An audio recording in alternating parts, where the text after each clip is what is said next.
started. My childhood is different than Dude, I'm starving. Let's say a handful of hot mustard. You didn't have one? Yeah, I mean, I was just grew up. I have an older brother, man. Like my childhood was a lot different. That's I feel true. like That's true. Yeah, I get that. because I always just did whatever he did. You know. I understand that. Yeah. Hey everybody, happy Monday. Getting ready to answer your list of questions. So hop on in. We're going to start in just a second. Oh wait, I forget that you're on Twitch still. It cracks me up. Like, Dude, I just got a Twitch alert. It must be God. one of my poker. Must be one of my poker guys going live. And I'm like, oh no, it's Mike. Everybody, get ready. This is my getting ready. This is my tweeting before the show music. We are on. Oh, this is like a slow. Same song.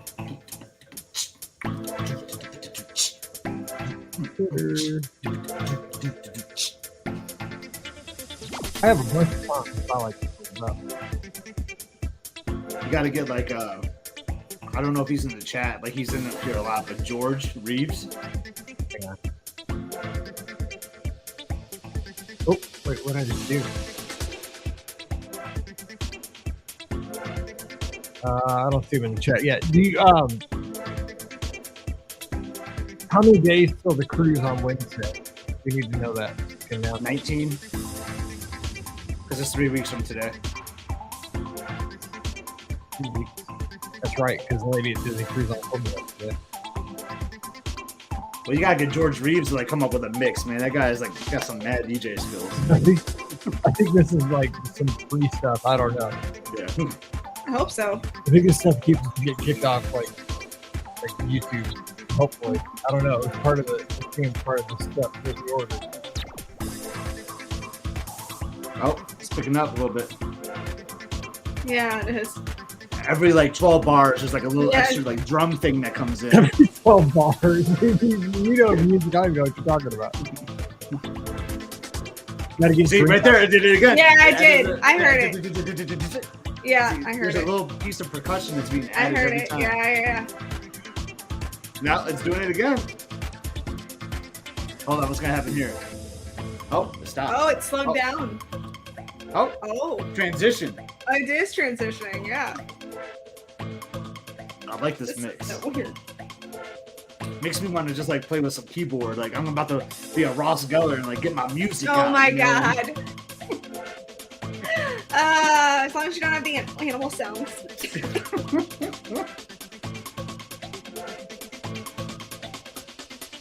Does this get you psyched up, Ricky? Are you pumped now? Yeah, I'm. I gotta get ready for the show. Okay. You about to break my chair, man. I'm dancing so much right now. They should never give us toys like that. Okay. No. It's kind of fun though. Oh goodness gracious. See, now I'm like my heart was racing, man. Like, I was I know, should we just play that to the whole show? I know we should just play it the whole dang show. I think they're sad. Everything. Now what am I supposed to do? Like, oh yeah, it's interesting. Kind of boring. It's so boring. That was the highlight. Like, if you had like a flow chart or like a line chart of your day, like I just hit the peak right there. Oh, it's back. It's back. It's right back again. I just practicing for my silent DJing, you know. That's right. You gotta. Oh. This one's for all the ladies out there. This was called Feeding the Ducks. What? Feeding the Ducks? Another track was called Dance Pop. Dude, this is my like rolling in the. This is not feeding me ducks. Hang on. This Here's is something else. Midnight driving. Oh man, I'm getting like a yacht rock feel from this a little bit. I got her. Michael McDonald would come in.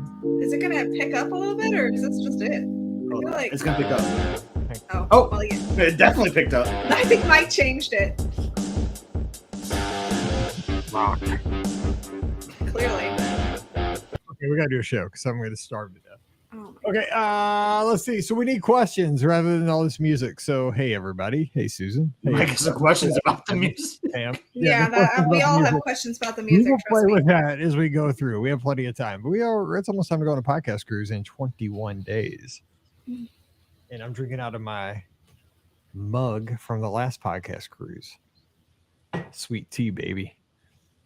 But I do have my backup Coke Zero. Don't worry. The world is not ending. Okay. Where's the backup old fashioned? Dude, that'll be tonight. Yeah, that'll be later. Maybe. Not tonight. Thursday. Okay. We should announce that on the Wednesday on this show. Yeah. Tuesday. Okay. Thing. Okay, so let's do this. Okay. So this is 2303. Holy moly. 2303. Well, if you have a cruise question, put it in here, Becca, and we can answer it here and Thursday for the good of the cause. We can do both because we need questions. Okay, let me do this. All right, here we go. Welcome to episode 2303 of the Be Our Guest Walt Disney World Trip Planning Podcast. I'm your host, Mike Rallman from BeOurGuestPodcast.com and one of the senior agents over at the Magic for Less Travel. Happy Wednesday to you. Hope you're having a great week. It's been amazing weather here in the Midwest. Hope it is for you as well. But either way, we are here to have some fun and talk Disney.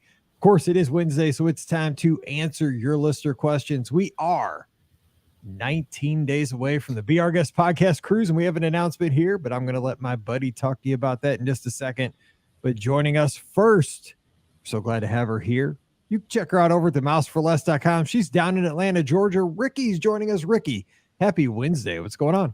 Happy Wednesday. Yeah, we're just in the middle of summer now. So, but it's weird. And I don't mean to complain because it's Georgia, but it's actually been kind of cool here for summer so far. Not that I'm complaining because I'd much rather have it be like this than, 100,000 degrees outside.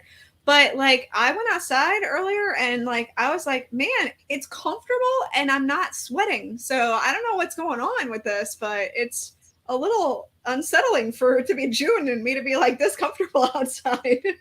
Easy. Same here in Missouri, right? But Mallory, this it was 11:30. We were having lunch today as we're recording, and she stepped out onto our deck and she says, "Ooh, it's cold." It was I know. It was 73. I mean, come on now. And the thing is, it's usually super humid here in the summer. Yes. There is zero humidity right now. Now, in a few days, the humidity is going to be back. It's going to be hot again. But right now, it's like resort weather. It's awesome. It's nice. I'm enjoying it. But I'm also when is the other shoe going to drop? So we'll see. It's not going to last. So, yeah. But it's like UP, Michigan, Upper Peninsula, I think, or we just don't have the fudge right now. I guess, yeah. Well, I mean, we could go down to Main Street, St. Charles, get some fudge. Ricky, they have it there. True. But That's true. I'd have to get out of my seat. Not doing that because we're podcasting and joining us because Pam Forrester is not here today. You know what? But don't feel bad for her. She is at Disneyland Resort. She sent us a picture today. Her and Steve. Steve was getting, I don't even know what that was from. He was getting flushed down the toilet or something, down a sinkhole or something? It's in the Avengers campus. Yeah, that's what I thought. That's what I thought. What movie's that? Was Ant-Man or something? I think it's from Doctor Strange, if I had to take a guess, because it's over by the Doctor Strange area. I haven't seen Doctor Strange. Yeah, so. It looks like he's getting a big swirly or something, but the kids were having a good time on the West Coast. But she told me they went for Hannah. Hannah wasn't even in the picture. That's true. Hannah was not in the photo. Dude, she told me, well, we got to go because Hannah hasn't been in a while. That's what she told me. Where's Hannah? She wasn't in the picture. It was just Pam and Steve having a good time. There's nothing wrong with that. Anyway, Hannah took the picture. So maybe. I mean, who knows? And joining us from up in Michigan, your friend of mine, Scotty G. What's up, Scott? Hey, it's funny to hear you guys complain about the cold weather. Yeah, right. This time of year is really challenging for me with the heat and cooling system of the house. So you wake up to a low of 43, and so your house is 62 degrees when you wake up, and then by mid-afternoon it's 80 degrees. So then you got to turn the air on, and then you got to turn the heat on in the morning. It's just a mess to get a good temperature for the house. But that's understandable. But yeah. Glad to hear you all complain about the weather because it is cold. It's been a weird summer, or it's not even summer yet. It's technically right. It's not summer We're knocking just on yet. the door. We're close. It's knocking on the door. Maybe when when summer officially gets here, maybe then we'll be back to normal temperatures. We'll see. That's true. Let's hope. All right, Scott. So we are going to do something. You and I, Pam was going to do it, but again, Disneyland, having fun, Adventures Campus, Steve and Pam taking pictures, all that stuff. We don't know where Hannah is, but you and I are going to do something fun with our podcast cruisers tomorrow night, Thursday night, in the Facebook group. So let everybody know so they can get in on this if they didn't hear about it on Sunday night. Yeah, so 7 o'clock Eastern, 6 o'clock Central, this Thursday, June 15th. Me and Mike are going to go live in the Be Our Guest Podcast Crew 6 Facebook group. Mike, I think you said you're going to go live on YouTube too, because we're already getting some feedback where people want to rewatch the video if they can't do it, because it's hard to like find time for like 75 people to all be at the same time. Right. Yeah, so that's kind of hard to coordinate. But yeah, so we just want to take some questions, a little Q&A session.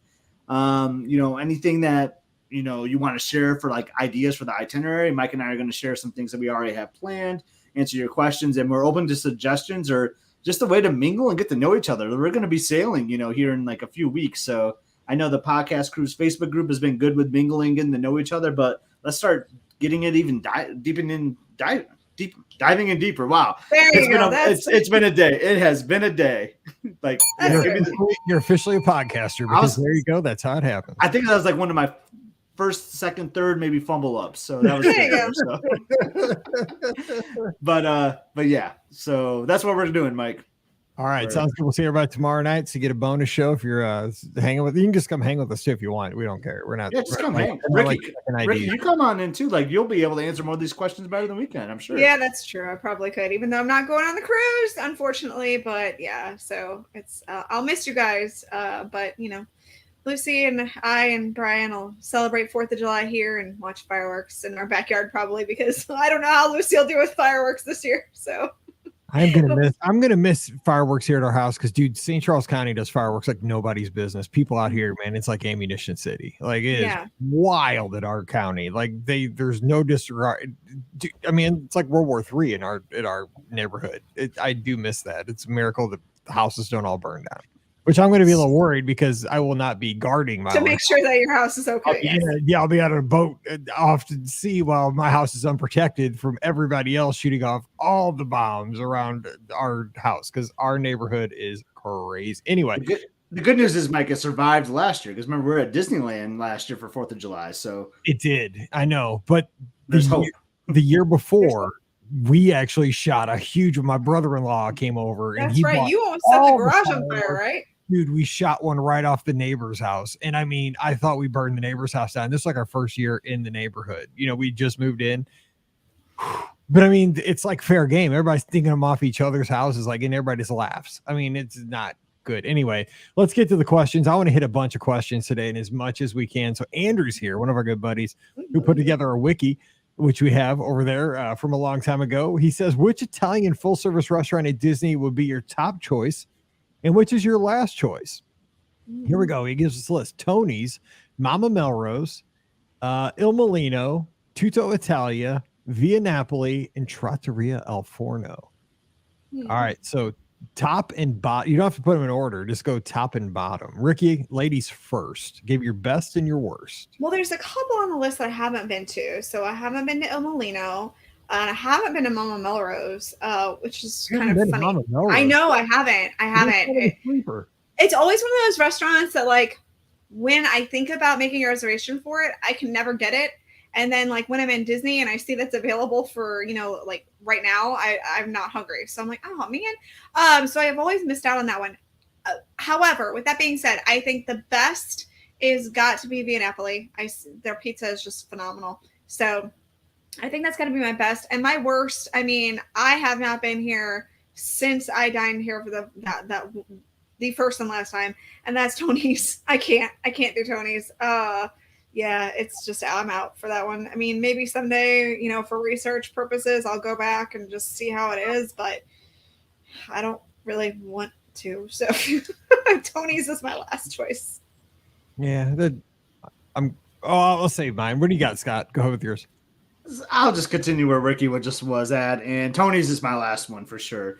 And like, I want to love it so I know, much. is the right? You thing. want to Like, love it so bad. Too. It's exactly Like- mine. It's like it's got potential with its location. Like they could So do the- so much with it. Oh, And the the location story- is so perfect. It's Lady and the Tramp, which I love. Lady and the Tramp. Bella Notte is like one of my favorite Disney songs. Yes. And I just want to have a romantic evening where Liz and I share like a spaghetti and meatball, but Right? like it's Right. missing the mark. It is. And I was just there recently. I went there for I think it was during the Christmas party. It was one of the parties. I think it was the Christmas party. We booked an ADR there, and I mean it was fine is the thing too. Like the service was good and all that. It's just it's missing the mark for me. So I agree 100% with you, Ricky. That Tony's is my last one. But the top one is really tough. This is a challenge for me.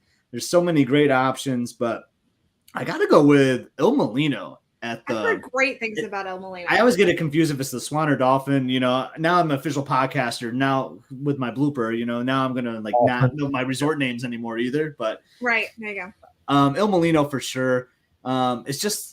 It's kind of signature-ish, like the vibe, but like I don't think the prices are like very signature-like, and like the quality is really good, and the portions are humongous. Like you get the chicken parmesan there, it's bigger than your and I's head, Ricky. Like it's huge. That's amazing.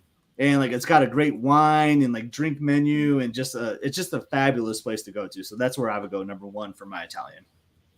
Good call. Yeah, Pirate 2031 in the live chats is a downgrade from Olive Garden. That's a little harsh. I don't know. I'm not a big fan of Olive Garden either. So it's a downgrade from Olive Garden. I mean, come on now. But it's got that. I agree though. It's got is Pirate Richard. Is that our friend Richard? I think it might be. I mean, he is a pirate on. He uses pirate, but I mean, the number kind of threw me off there. So I don't want to. Dude, my guy next door in my real world, like he's now flying a pirate flag outside his house, and I asked him, I'm like.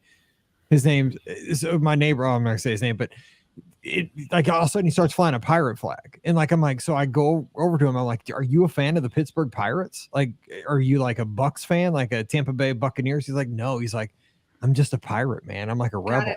I'm like, respect. You're moving. You're moving now, is what you're saying. No, every time I see him now, I'm like, arr. I'm like, this dude's. I love this guy. Like he's whack. I love him. He's awesome. Like, but he always cuts the grass. Like whenever I open the mic, it's a miracle he's not right now. And it is our guy Richard, who, by the way, Mike has been to Ellis Teca. Ellis Teca over here. Yeah. So. Oh, very cool. Very cool. Okay, good. Okay, so mine real quick because we're gonna go a half hour on this one question for Andrew here. My top one out of those would be Trattoria Al Forno is my favorite. I just like it. I love the lasagna there, and my last would be Tony's. But Mama Melrose honorable almost first. I do like Mama Melrose. Tutto is my honorable. Like I don't think that place gets enough credit. Like because Via Napoli is always the one that everyone talks about. It made me take off my hat. No, just kidding. I'm just playing. I actually that's El Molino that made you take off the hat. That's El Molino. Yeah. I didn't realize that Tutto Italia was back open from COVID until recently when I was updating the menus on the Mouse for Less, and I was like, oh, hey. I ate there like in June of 2020, like when it first reopened. Yeah. Really? Yeah. Oh, I'm behind then because I had no idea they were open. Because it was incredible. So Tutto has kind of like the restaurant side and like the wine like bar side. We were seated in the wine bar side. We were the only people in there, and they got this huge like table for like 8 or 10. It was just me, Elizabeth, and Emily, and this giant table. So you know what I did? It's like we're ordering all the food. We're gonna make our own Gardner buffet with this table that we did. It was so good. All right, Becca's got a question. Let's see. How do disembarking at ports work? What time can you get off at Castaway Cay? So typically at Castaway Cay, because you don't have to a lot of ports with Disney Cruise Line, you don't have to tender. It just docks right there at the dock there. You just walk off, and usually you're off the ship at Castaway by like 8:30. I think that's right. 8:00 even. It's like 8:30. Yeah. But it's pretty early there. Usually the people who are going to do the Castaway. Now, I don't know if this is true anymore because it's on your own, but they tend to let the people who want to do the 5K off first and then everybody else. But you can get off like early. It's usually about 8:30 ish. And then you just kind of get off at your own leisure. It's pretty simple. I think it's about right. Yeah. Yep. Yeah. And then, we do have it. So a short time is 8:30 for Castaway Cay for our itinerary, and then it's 9:30 for Nassau. Yep. Gotcha. And at Castaway Key, they do have like shuttles that will take you to and from the beaches if you don't want to walk it. So that's kind of nice too. That's right. And It's I so love nice. It is nice. I love the narration on the shuttles. Oh, Yeah, my God. that's true. Yeah, man. Yeah. Yeah, good Make sure you got your sunscreen on, man. Yes, that's right. Sun can catch up to you, man.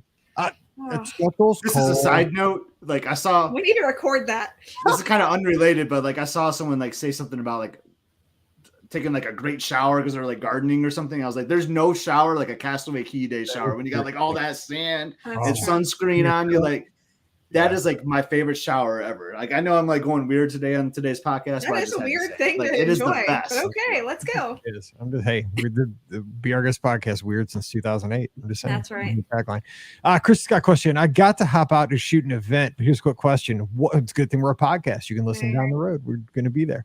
What's a good place for dinner the night before the wine and dine half? We're staying at the Dolphin, so I thought about Il Molino. It's just me and my husband. Daughter is staying home with grandma. Yeah, totally. I mean, I think that's the right choice. That is the right choice. I mean, you guys give her a bell. I did hear that it's a podcaster's favorite Italian restaurant too at Walt Disney World. So Il Molino's a good choice. Yeah, I would go there.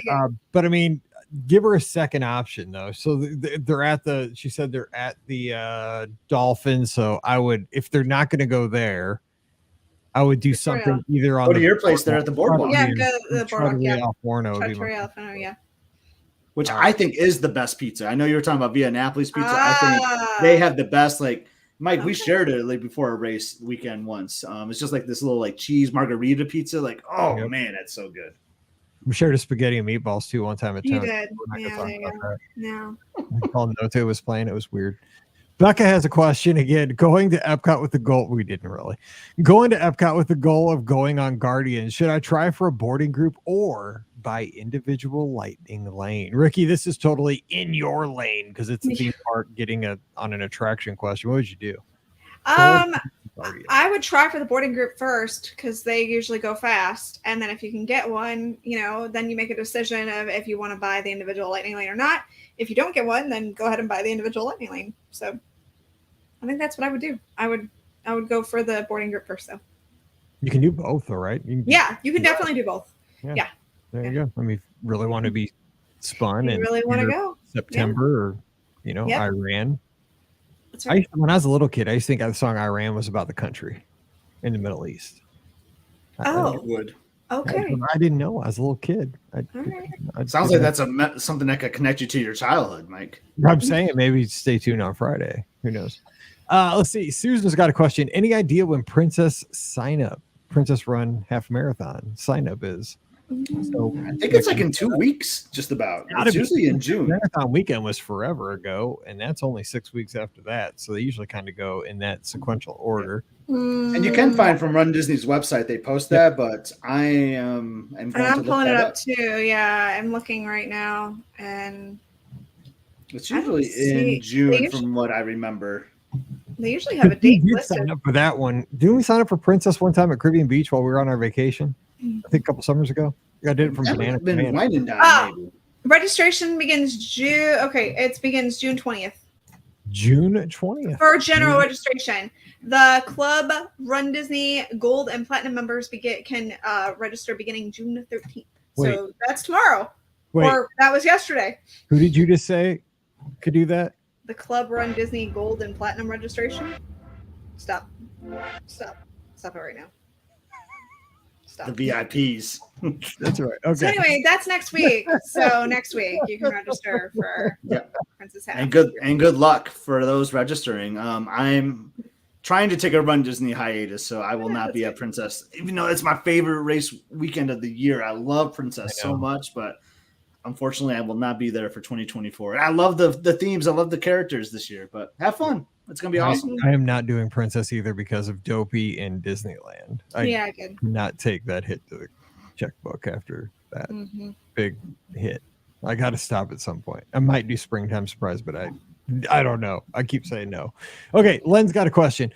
Our grandson Owen is here with Jen and I. We'll be staying at Walt Disney World next January during the Art Festival. Owen wonders which experiences at the Art Festival are good for an 8-year-old. And thank you. I know you guys are going because I helped you plan your trip. Actually, today, it's one of the things I did this afternoon or this morning. So I appreciate that. You guys are gonna have a great time at Boardwalk. Boardwalk is amazing. Get a slice of pie, slice of pizza, and some ice cream on the boardwalk while you're there. You will not regret it. But at the art festival, I got one thing real quick. And I've always wanted to do this, and I might even have to do this year. There's this art thing where you pedal a bicycle and like it bends the paint. Yes. It makes like an abstract. It's almost like a spirograph kind of. Yes. Well, like when I was a kid, they were like these spirograph things you could do. You know, that's how old I am. It was like something out of the 70s. But like you pedal a bicycle and the paint kind of splatters all around the faster you pedal. And it makes like a little abstract little piece of art you can take home. That is not like one of the official like pieces of the festival, but it's usually part of the festival. It's usually a booth that somebody does, on the side. Yeah. I mean, it's doing World Showcase. It's like, no, it's just not one of the things that Disney advertises as part of the festival. But yeah, that's absolutely something that I've seen year after year at the Festival of the Arts. It's a really cool thing. But I just don't want somebody looking for it, going, where is it? And on the official list of things, because it's not going to be there, but it's usually there. So I mean, is an 8-year-old or a 49-year-old? I'm all about it. So, all right, Scott, would you think for an 8-year-old boy that might enjoy it?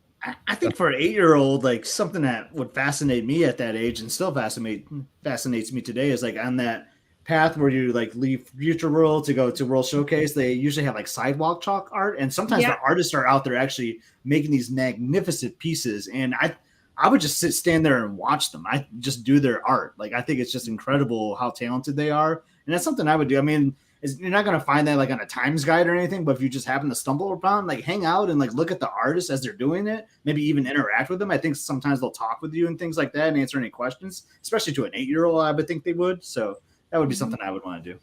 Absolutely. That stuff is just, it blows my mind how 3D that sidewalk chalk looks. And for me, I can't believe people do that and it's temporary. That they spend that much time and that creativity then just rains and goes away, or it's just gone. Yeah, it's just gone. I know so many people take pictures and stuff, but still, dang, like I'd want to put clear coat or something on it so it never vanishes. I can't do stuff like that that's so beautiful like temporarily. All right, Ricky, what would you say? One other suggestion. There's a couple of things that I just want to point out. So there's the kids chalk art. So kids can actually create their own art masterpieces. And usually it can be found on, like, I've seen it over by like Imagination, that kind of area. So that's one option. There's also the option of the expression section, which is where you can do the paint by number mural. This is really fun. I like doing this. However, please know this is real paint. This is very messy, and I may or may not have spilled paint all over myself the last time I did this. And I was really mad because I ruined a pair of jeans that I really liked that were like my pregnancy jeans. And like, they were like one of my favorite pairs of pregnancy jeans. And I was so mad that I ruined them. So just know that like, this is real paint. It is not going to come out. Please be careful. And then the other thing that you can do is the Figments brush with the Masters, which is the scavenger hunt that's in World Showcase. So you can go around and look for different paintings of Figment in classic art pieces and get a prize after. So that's kind of a fun little thing to do as well. Man, those are good things. Yeah, it's always going to have a good time. I mean, and just being there's great snacks. Yeah. It's a great time to be at Epcot. It is. And you're being at the boardwalk, you can just walk right over and just, or take the friendship boats. That's fun. Just ride those around and take them over to the studios, when you're not going to the festival. Oh, they're going to have a blast. All right.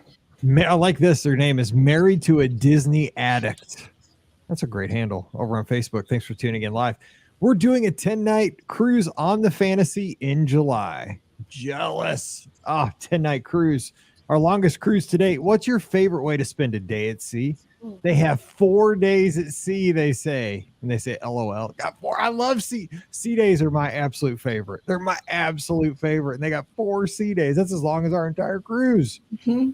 All right, Ricky, what about you? What do you do on a sea day? Because, I mean, my thing is just like the sea day has just like, you don't have anything to stress because you don't have to you're not getting off the ship. So there's you just do stuff that is. I feel like the sea day goes by so fast though, too, though, because when you have one, but if you had four, it'd be this better. is true. I mean, I've had a couple of them where I've had more sea days, but still, like, I still feel like they go by so fast.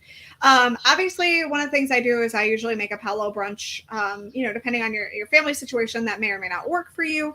You know, sitting but on the deck just reading is one of my favorite things to do because I don't get the opportunity to do that very often. Usually I'm stuffing myself with food because, again, Palo, and then, you know, you go for an ice cream later on the deck or, you know, whatever. Gosh, they have a ton of activities. Just make sure you download the app for the Disney Cruise Line and you just kind of go through there and see what activities, because they always pop up with something different and unique. And then character meet and greets. That's another one of the big things that I like to do on the sea days because they always have just a ton of character meet and greets during those days. So I like to, you know, take advantage of those. Those are just a few of the things I like to do on sea days, but sea days are amazing. I gotta say, like, literally there is nothing to do and it's fantastic. Yeah, I mean, you know, a lot of people, I think, book their cruise based on the itinerary, you know, where the ship's going, the ports. And I mean, that is important. But the sea days to me are where it's at because I enjoy the cruise director's staff and the activities that they give us during the experience. So, Scott, is it kind of the same thing? Because for me, again, I've said this for years, it's the small activities. It's the 80s trivia. It's the silent disco. It's the belly flop contest in the pool. I mean, as dumb as that stuff, watching the diaper dash with the little kids. Yeah, the diaper dash. That stuff cracks me up because the thing is, you can't do that anywhere else in your life. Like, I'm never going to a diaper dash, you know, in St. Peters, Missouri, and I'm not going to a belly flop contest, and we don't go play trivia, and I love trivia. Like, I love that stuff. Or watching cricket in 687, you know, on the fantasy or whatever. Oh, Gills, I guess it is on the fantasy. You know, watching international ESPN, just having a beer or having a, you know, an old fashioned or something. I mean, just it's just so chill. I mean, what do you think? I mean, yeah. I mean, you guys have said so much about sea days. I don't know much more I can add, but it is my favorite day. I like to have that Palo brunch. If I can't do a Palo brunch, though, I know a lot of people on the fantasy in particular like to go to Cabanas for lunch or something, but I like to go to like a table service, go to like Royal Palace for lunch instead, like switch it up a little bit. Not many people go there. Every time I go to Royal Palace for lunch, I'm surprised at how few people are in there, and you just get this great meal in there. But one thing I like to do is like, because normally when you're at sea, it's like at night or like at sunset time. So I like to just get on the rail, like on deck 4, and just look out at the ocean while the ship is moving. Like, you don't do that during the day very much because it's parked during the day. So I like to just catch that midday, like ocean breeze. And another cool thing I like to do on sea day is on the fantasy, I like to go to the top deck and play some Goofy's mini golf. I think that's so underrated that people don't do it.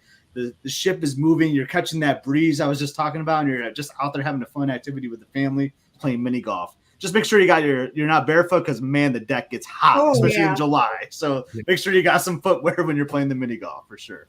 That's good. Ping pong too is impossible while the ship's moving. Oh God, yes. Because the ball. But shuffleboard is another great thing I like to do when the ship's moving too. Like, not as bad as ping pong. No, shuffleboard's a blast. Like Mallory loves. She's talked about that since she was like 6. She is addicted to playing shuffleboard. We only play it on cruises because, I mean, again, there's no where we can play shuffleboard in St. Peters, Missouri, but we play it on our cruises. We don't even know if we're playing it right. Like, we know house the rules are the best. Just make your own house rules. Yeah, that's kind of what we do. I mean, the rules are posted right there on the wall, right next to the, you know, where all the equipment is. But, you know, we kind of I just try to, you know, knock her pucks or whatever those are out, you know, off the board or whatever. Just upset your child. That's the only rule. Yeah, exactly. So Lisa's asking, do the cruise characters give autographs?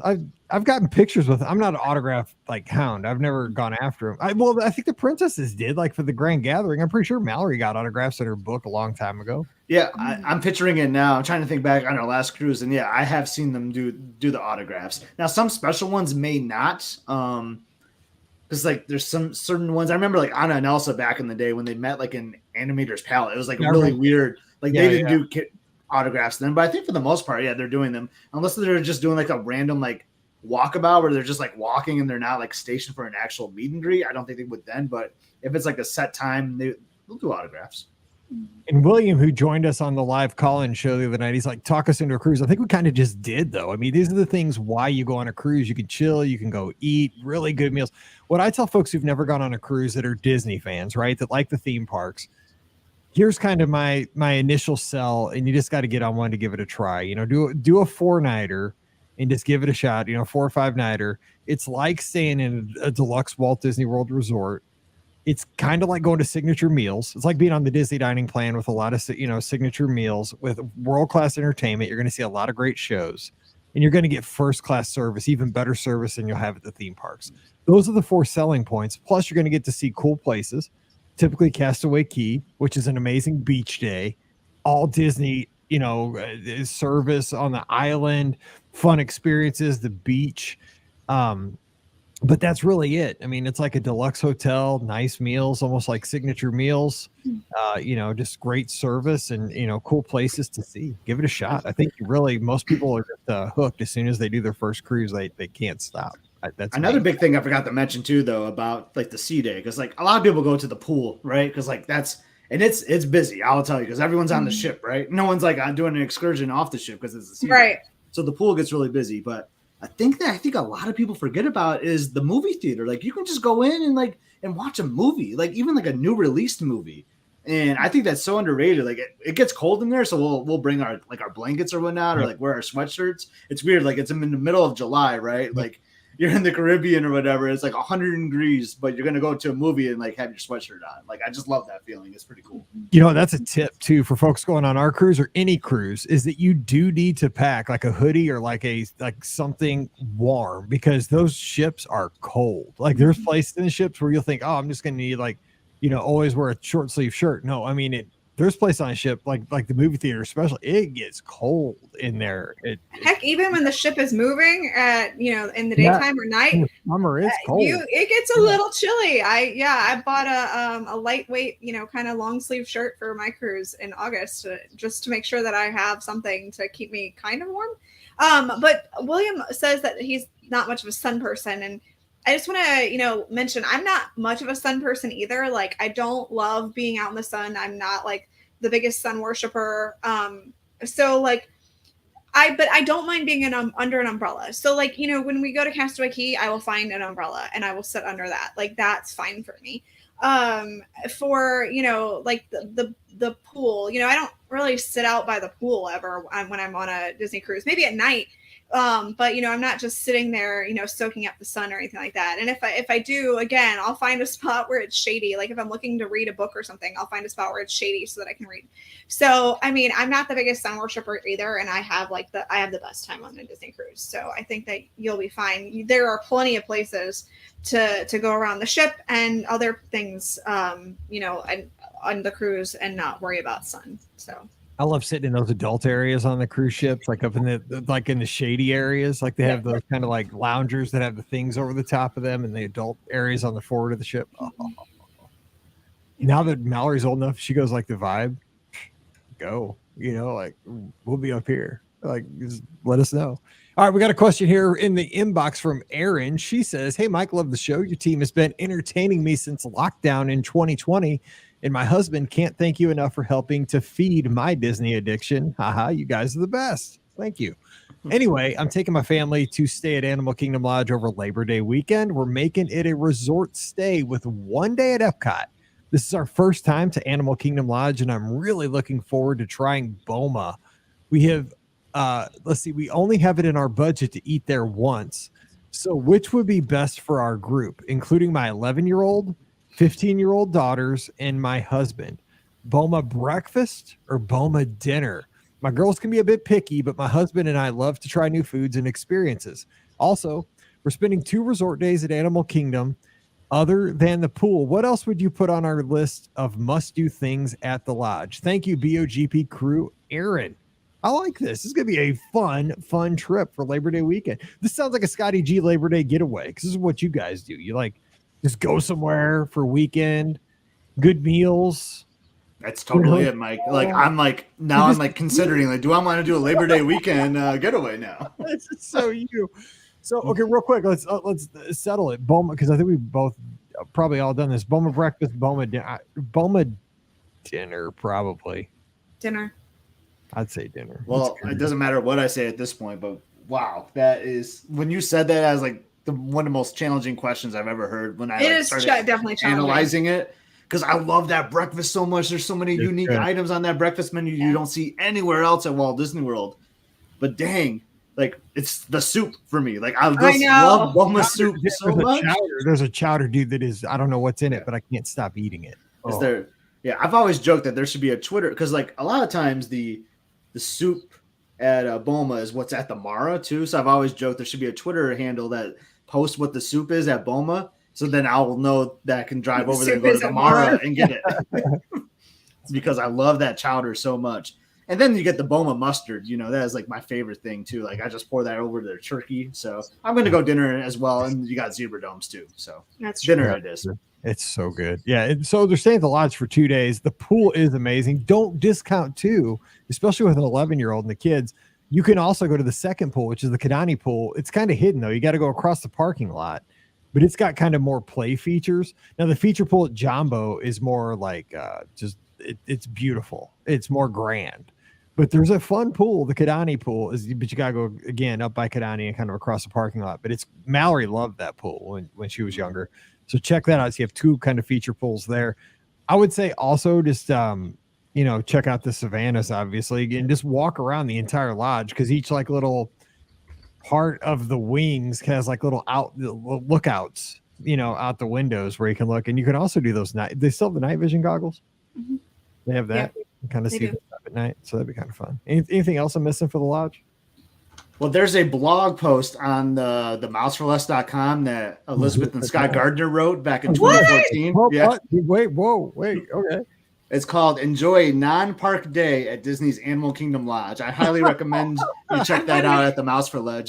Just the experience that we had years ago. Now, some of these things might slightly differ. This is from 2014. We're in a post-COVID world now. So I think a lot of these things are coming back now. So I would highly recommend to read that article because there's some good stuff. You can spend a whole entire day and have extra things to do the next day at Animal Kingdom Lodge. That's how great it is there. It is. I mean, because it's always it's this is truly a resort that is alive. I mean, the animals are just moving and coming and going, and you can see different things at different times. So that's very cool. All right, let's get to the last question of the day. It is from Jeremy. He says, "Help me be our guest podcast. You are only hope." Sunday, October 1st, we will have our night without the kids. They will be at the studios with the grandparents. My wife and I would love to have dinner at Kona, drinks at Trader Sam's, and watch the not so scary fireworks from the beach at the Poly. What time should I make our dining reservation to make everything fit in? Should we do Trader Sam's first, then Kona, followed by the fireworks, or dinner, then Sam's, followed by the fireworks? Thanks in advance for all you do, Jeremy. First of all, the force is strong with you to have the grandparents watch your kids. Take them to the studios. You're going to have a good night over at the Poly. Either way, you win. So you can't lose either way, but let's try to make this perfect. So give us an order of operations, Ricky. Would you do Sam's Kona fireworks or Kona Sam's fireworks? I would do Sam's Kona fireworks only because I feel like you might be able to get in early at Trader Sam's first versus if you did it second, you may have a delay and it may be during the fireworks. So I would go Sam's first. Scott, do you agree? I think I do too. So that's what I would suggest. It wouldn't be my preference because I would like to have dinner first and then Trader Sam's. Right. But if you wanted to work out, you got to try for Sam's first, or else you can't time that. It's going to be so hard to try to figure out if you do dinner first and try to get on their wait list. So I would do Sam's first. But it's all going to kind of depend, right, on what time you can get the ADR for Kona. I mean, I think they're going to be able to get a Kona ADR pretty easily for the time they want. I mean, don't get me wrong. I mean, Kona's a great place. It's popular, but I think you're going to have a better chance at getting a time there that you want than out the Sam's deal. Difficult. Yeah. So, here's one last question. This is a quick one. It's a 1-sentence question. It's from Kevin. Hey, Mike, BOGP crew. We're sailing on the Wish next year and have 3 veranda rooms in a row, 2 of which are adjoining. Can the dividers between the balconies be removed so the adults can hang out on the veranda together after the kids go to bed? Thanks, Kevin. Yes, they can. You talk to your room steward. They pull them back and you have a connect, like just one big veranda. You can like walk between the staterooms. It's awesome. We've done that before. We've had like on the last podcast cruise, I think we had 3 or 4 connecting like that. It was like a big dance floor out there. We had the back of the ship basically. That was a hoot and a half. I'm all about the back of the ship. That was, I know. That was great. All right. Well, that's going to do it for today's show. If you have questions, please send those to mike@beourguestpodcast.com and we will get those in the queue for an upcoming episode. And don't forget, our podcast always brought to you by the mouse. I screwed that up. Dude, it's been an episode, man. I got a Dorito or something stuck in my throat, so I can clear that. You can just edit everything I did today. No, I'm gonna edit that. 39-ish. All right, here we go. Also, don't forget today's show is brought to you by the mouse. That's not the mouse for less. It's the magic for less. Why am I? Because I just brought up the mouse for less for that article. Let's try it again. Also, don't forget today's show is always brought to you by the Magic for Less Travel. So check them out for all your Disney trip planning needs. The agents are standing by right now over at themagicforless.com. They'd love to help you plan your next Walt Disney World, Disneyland, Disney Cruise Line, or Adventures by Disney vacation for no cost to you. Again, over at themagicforless.com. Please also use our Amazon affiliate link when you shop online. It's one extra click that supports everything we do throughout the year. beourguestpodcast.com/Amazon. And a sincere thank you to the patrons of the Be Our Guest Podcast. You make all this possible. We could not do this without you, and our patrons get that bonus show every week. It's called Mike in the Midwest. So come on over, join us this week, patreon.com/Be Our Guest Podcast. Give us a follow on the social media. Ricky's at Ricky Nibs, RIKKINIBS.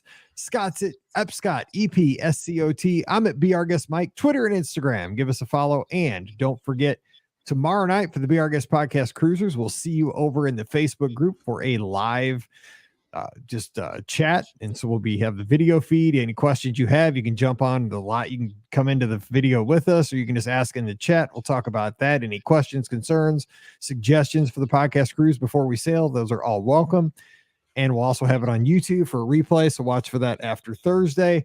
And then Sunday night, again, we're going to play by ear. We'll probably have a live show. Maybe it'll just be me. Scott can join us. Maybe it's Father's Day. We'll see what happens with that, but check for that too. But we'll have that. But of course, we'll have a great show on Friday. And Friday, we're talking about connecting Walt Disney World to our childhood. Where do you find specific things at Walt Disney World that take you right back to some time and place in your childhood? I have a few different locations around property where I'm like, oh, I had that exact thing, or this has a direct connection to a certain memory of my childhood. It's almost like a Mike in the Midwest episode, but it's very Walt Disney World focused. So we're going to make those connections with you on Friday. Maybe it'll bring some nostalgia to your weekend. We hope that it will. All right. So until we get back together again on Friday, you guys have a great Wednesday. Stay safe, stay healthy, and we'll see you real soon. All right. Let me chop that out real quick, or else I'll totally forget. Hang on 1 second. I gotta get up for a second. I'm gonna see if Brian is home, or I can't get a hold of him, and I need to know if he got Lucy. So I'll be right back. Let me get this real quick. I'm just gonna chop that out, or else I'll totally forget. Where is it?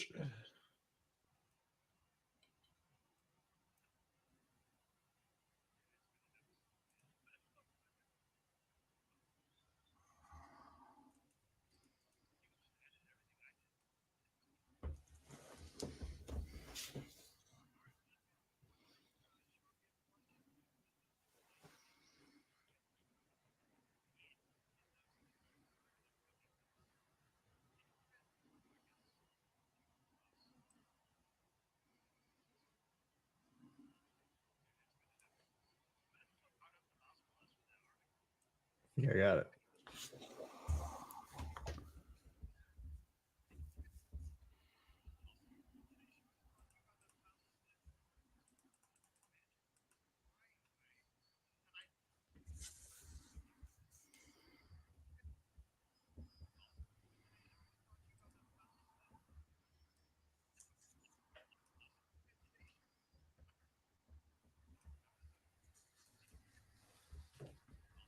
Yeah, see it.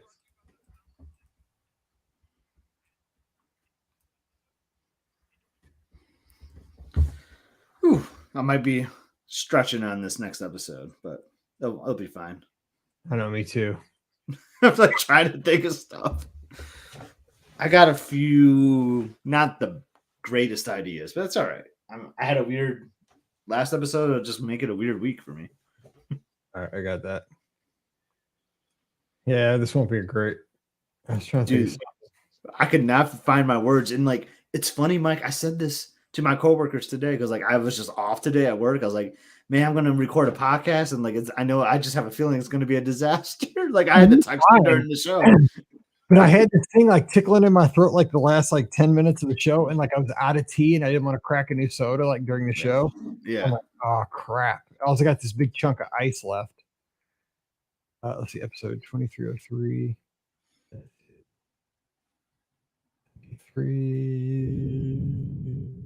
44.1, save. Yeah, because all I have is a chunk of ice left in this.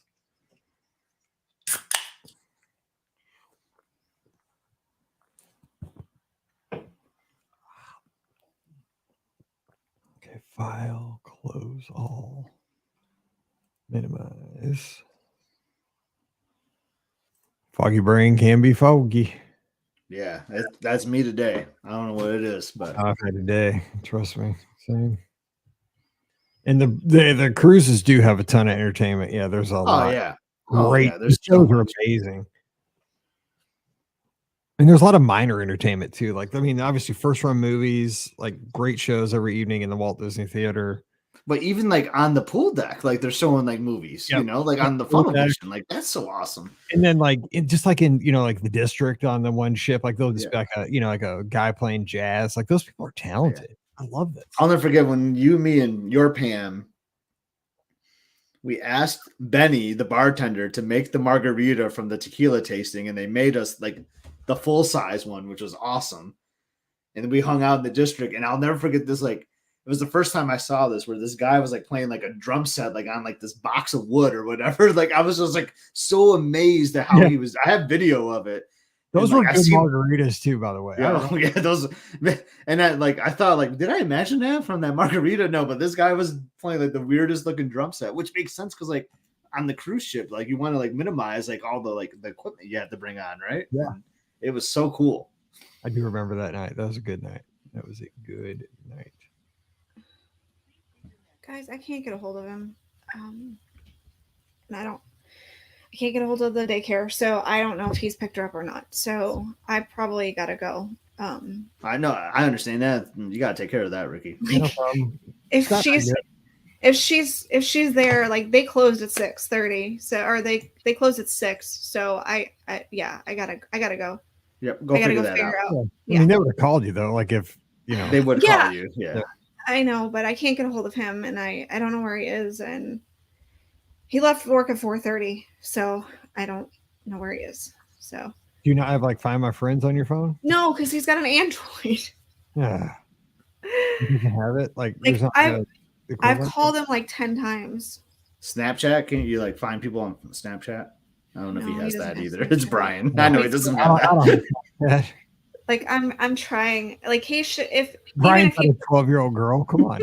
Right, exactly. I mean, what are you saying about me, Mike? I don't really use it. Hey, dude, that's a 12-year-old girl, baby. The filters are funny though. Yeah, whatever. Shut up. I'm about to send you a snap right now, Mike. Oh my god, I believe it. Snap. Jeez. I just don't want her to be up there by herself, and I'm sure they'd call. They would for real call. Yeah, they would definitely call. But if you're stressed, you go. I get it. If you're a kid. I'm sorry. No, you don't have to be sorry, dude. Your mom. We get it. This is minor. That's your kid. That's the whole thing. Don't ever be sorry. We've been there. We both have kids. And Scott's taking snaps. He's a high school girl all of a sudden. Nice. All right. I will talk to you guys later. Okay. Next week. Keep us posted though. I will. Next week, we won't be here because we're gonna take Lucy on her first trip to Disney. So nice. We'll be back after Monday. Okay, we got it. Then the following week, I don't know if I'll be here on Monday or not because I maybe have jury duty. Well, we'll be gone like in a couple weeks or a few weeks because we'll be on Right. the cruise for a few weeks. So we're gonna just record ahead of time. Okay, we'll figure some stuff out. I do want to record about Lucy's first trip, but so just letting you guys know. Yeah, we'll do that. Yep. Okay, I'm sorry. I'll talk to you guys later. I just got to make problem. sure that she's okay. So, Yep. No problem. all right. I'll talk to you guys later. All right. Okay, See ya. bye. See ya. All right, so we can switch this up if you want because it might be hard. Well, you did say on Wednesday's show where this is what I know. we're gonna do, though. Well, we can do it. I know, because I was like, oh, maybe we should do a draft now. But I know I'm trying to spread the drafts out so like people that don't like the draft shows like don't get drafted like crazy. We can do this one. I like the draft shows though too. Yeah, they're my favorite. They are my favorite too, but I'm trying to spread them out. Plus, they're going to be good for while we're on the cruise, like because they're really. Well, so is this. This is evergreen too. Yeah, let's. Because the thing is, like, we'll try it, and if it goes off the rails, we'll just talk about stuff. I mean, Yeah. I'm gonna preface this by saying this is not gonna be my best episode. nobody's going to sue us if it doesn't go perfect. So we'll talk. Yeah. Okay, here we go. We'll have fun with it. It's a Friday, 23:05.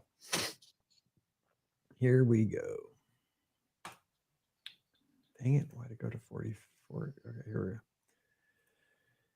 Welcome to episode 2305 of the Be Our Guest Walt Disney World Trip Planning Podcast. I'm your host, Mike Rallman from BeOurGuestPodcast.com and one of the senior agents over at the.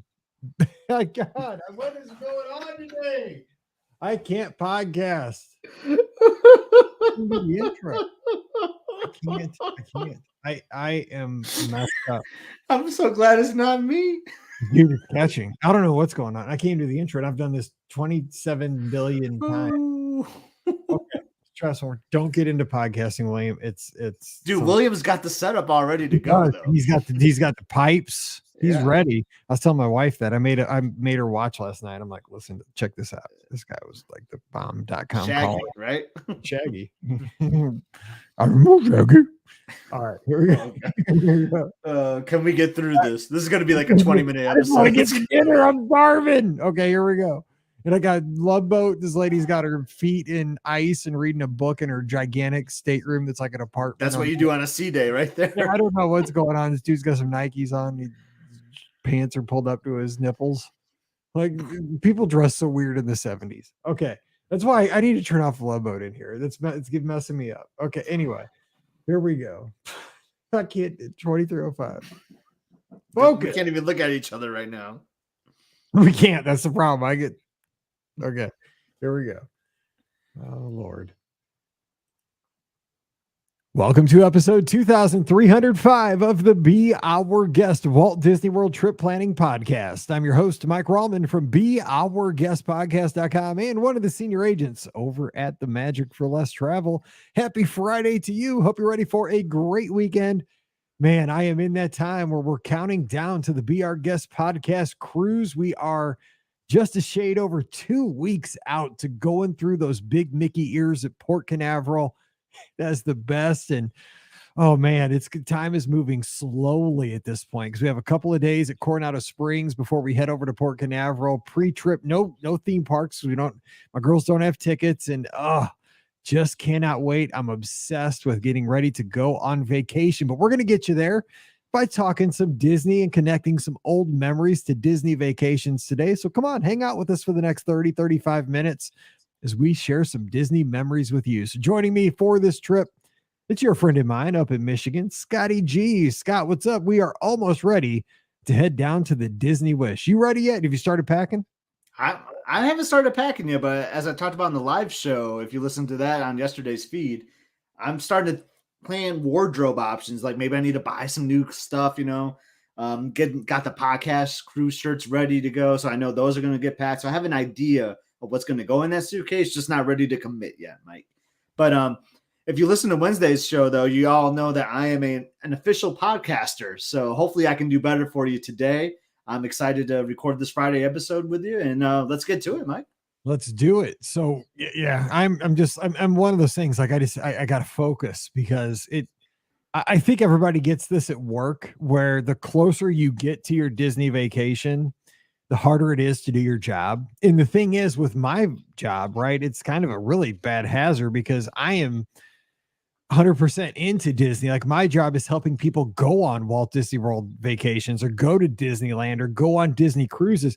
So I'm like immersed in this 24/7. And as exciting as that is, and it is a great gig, don't get me wrong, I am so blessed to do what I do. But my gosh, like I just want to be the one who gets to go at this point. I'm so close. And here's the thing. Okay, so like it's always my grandpa always had this saying, and I don't know if you've had this saying maybe from somebody older in your family. Grandpa always told me, he always said, Grandpa Rollman, do as I say, don't do as I do. Right. That was always his saying. Cause like he'd like hit his finger with a hammer and curse, but he wouldn't want me to curse like when I was 6. And so he'd always be like, do as I say, don't do as I do.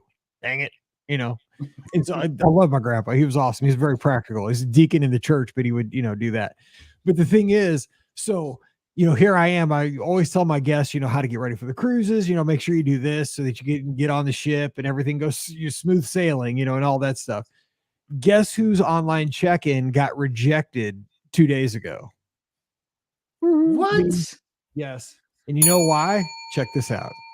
So you went through the online check-in process, right? And you had to like do all the stuff where you got to submit like a selfie and all that stuff, right? So funny story, because we're going to get to today's topic, but people that have gone on cruises and have never done a Disney cruise, you'll appreciate this. You have to submit during your online check-in process, you got to submit like a selfie of yourself, your documents, like a picture of your birth certificate or your passport and all this stuff. You got to take pictures of this, submit it, and then they review it through the process. Well, so I was doing it at like 11:30 at night. Well, this night the systems were down. Like you couldn't do it on a computer, but the app was working somewhat. It was not working great. It was working kinda. So I started at 11 o'clock Central because that was midnight Eastern. It was really wonky. It really didn't even start accepting stuff until probably about 12:30 Central. So I had to drag my wife out of bed to take a selfie at like 12:30 in the morning. Okay. So she was really not excited about this. I'm like, Pam, seriously, we're like 2 steps away. I just need a selfie.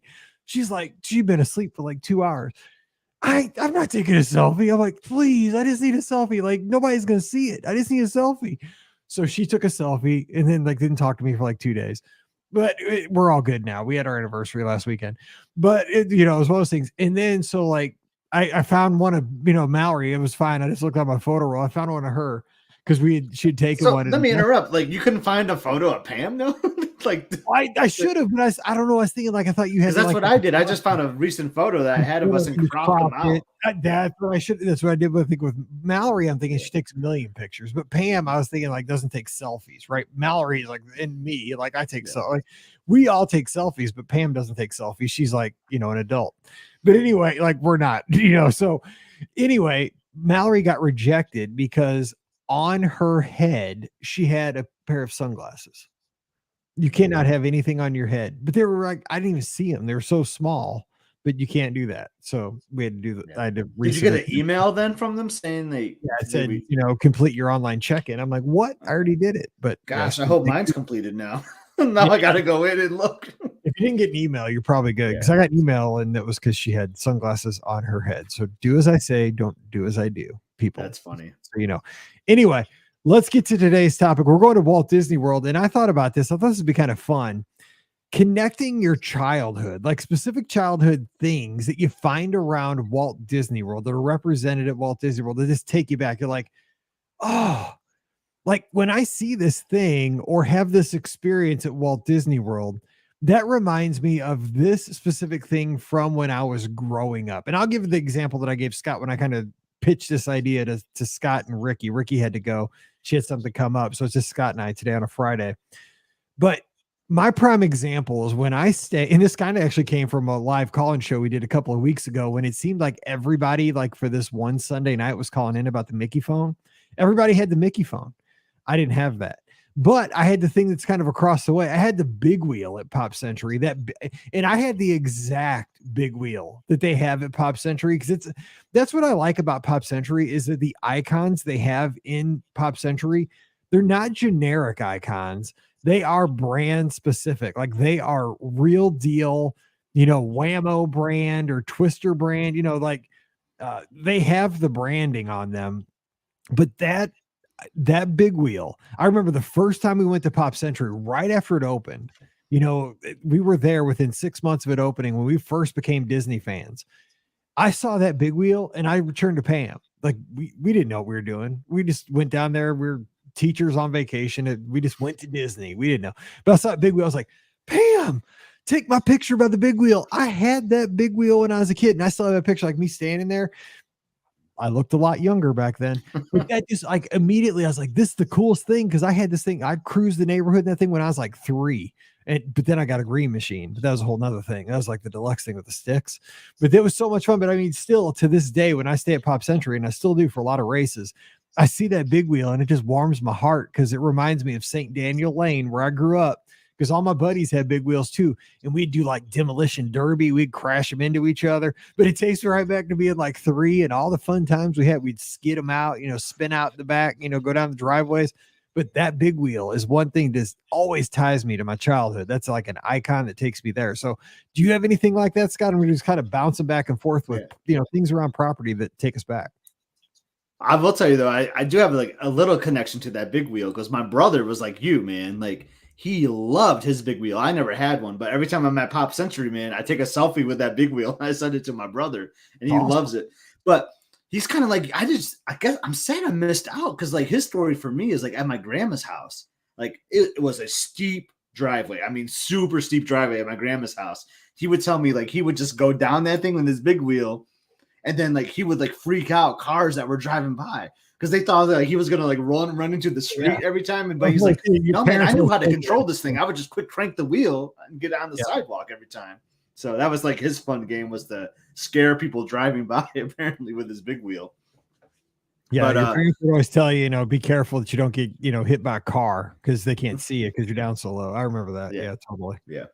But for me, so I know you're not the biggest fan of these, but like this was like my thing, and it kind of still is my thing because like Emily really likes it too. But like part of my childhood was going to the arcade and just playing games, and like I love it's kind of weird, but I kind of like the arcades at Walt Disney World. Like, I mean, it's not something you like seek out, but like when I'm like walking through Pop Century or if I'm at Beaches and Cream, like they got the arcade next door there. Like it just like takes me back to a moment in time where like I just loved going to the arcade, playing skee ball or whatever, like playing like the go-kart racing games, like. I don't know, Mike, do you have a tie to that? Because I've heard you mention before, like you're not a fan of the arcades at Walt Disney World, but like I just love them. No, see, here's the thing. Like I have a love-hate relationship with the arcades. I love the arcades when I was a kid because like the arcades were the jam for my generation because I'm like 10 years older than you. And so when I grew up, we had them at the mall. We had a place called Aladdin's Castle at our mall, which was awesome. We had another arcade called Abracadabra here locally. And of course we had like, back in the day, it was called Showbiz Pizza, which got turned into Chuck E. Cheese. And, we loved going there. You'd have, friends would have birthday parties there. You get, pizza and you get a certain amount of tokens. You go around. And, back then it was more about the arcade games, Pac-Man, Galaga, Dig Dug, Asteroids, that kind of stuff, more than like the ball pits than the redemption stuff that it's turned into today. But my thing is, and the girls, I know where you're going to go with this because I had the same thing as a dad. I know what you're going to say. I mean, like, you've paid like $3,000 for a Walt Disney World vacation, $4,000. Dude, you have Magic Your Way tickets that are costing you $100 a day.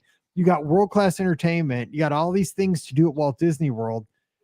And we got a one-up arcade machine in our basement. I got a Pac-Man machine that has also Galaga and some other weird Pac-Man games on it too. But it's mostly for Pac-Man and Galaga. I got for Father's Day a few years back.